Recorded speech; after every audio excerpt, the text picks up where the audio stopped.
Rendez-vous à la salle Marcel Baudry le 22 octobre pour un événement particulier. Parlons chiffon. Saviez-vous que la couture existe depuis au moins 20 000 ans ? Dès le XIVe siècle, on crée l'aiguille en fer qui sera percée d'un chat au siècle suivant.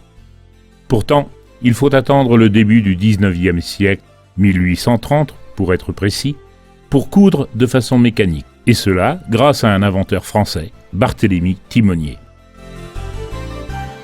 L'histoire, qu'on appelle ça dans le musée que j'ai fait, l'histoire de la mémoire de nos couturières, la mémoire de nos tailleurs, la mémoire des personnes qui ont passé des jours, des nuits entières à l'époque pour, comme on dit, joindre les deux bouts. Et c'est un hommage que je rends à ces personnes-là. La machine à coudre a fait bien du chemin et est devenue un appareil indispensable, le premier à avoir fait son entrée dans les foyers. C'est à cette invention révolutionnaire, trop souvent oubliée, et qui a changé nos vies, que cette exposition est consacrée.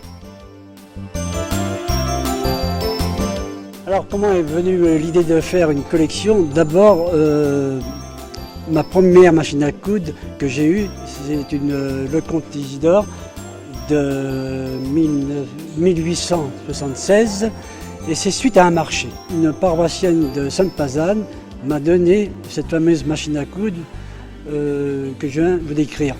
Je ne savais pas que 30 ans après, j'allais creuser mes caves pour en faire un petit musée. Et je me suis pris vraiment au jeu, c'est quand j'ai vu vraiment apparaître ce petit musée qui avait vraiment germé dans ma tête.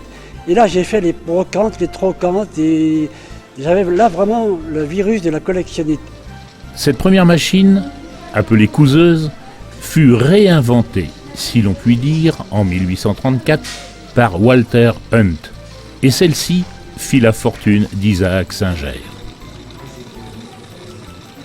C'est à Claude Dupin, un jeune retraité de la société Singer, que nous devons la réalisation de cette manifestation.